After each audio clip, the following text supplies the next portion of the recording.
जो मंडल कमीशन 1991 में लागू हुआ, वह मंडल कमीशन जो 1979 में स्थापित किया गया था, उस 1979 के मंडल कमीशन ने अपनी तमाम संस्तुतियों के लिए, तमाम चीजों के लिए जिस जनगणना को आधार बनाया वह 1931 की ही जनगणना थी।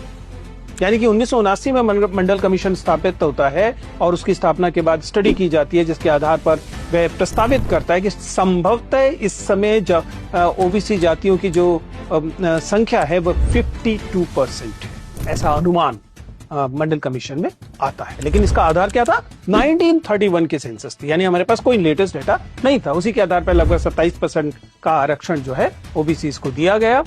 ये उसी पर लागू नहीं होता। सच्चाई यह है कि अगर आप हाल में ईडब्ल्यूएस आरक्षण को लें, ईडब्ल्यूएस आरक्षण जब कोर्ट में गया और कोर्ट ने कहा कि इसके लिए डेटा क्या है, तो वह डेटा सरकार जाति के आधार पर कम से कम पेश नहीं कर पाई, क्योंकि आप जानते हैं कि ईडब्ल्यूएस आरक्षण जो है वह केवल सवर्ण जो गैर अनारक्षित वर्ग है उस पर लागू होता है। तो जब कोर्ट ने यह पूछा कि बताइए कि अनारक्षित वर्ग में गरीबों की संख्या क्या है, तो कोई स्पेसिफिक डेटा वह प्रस्तुत नहीं किया जा सका, क्योंकि सरकार के पास इस बात की जाति आधारित डाटा है ही नहीं। गरीबों का डाटा फिर भी उपलब्ध हो सकता है, लेकिन जाति आधारित डाटा है ही नहीं। तो कुल मिलाकर स्पष्ट बात है कि जाति आधारित डाटा का न होना, इन आंकड़ों की अनुपलब्धता या इन आंकड़ों की सही स्थिति वास्तव में उपलब्ध न होने की वजह से बार बार यह मांग की गई कि हमें जाति आधारित जनगणना की आवश्यकता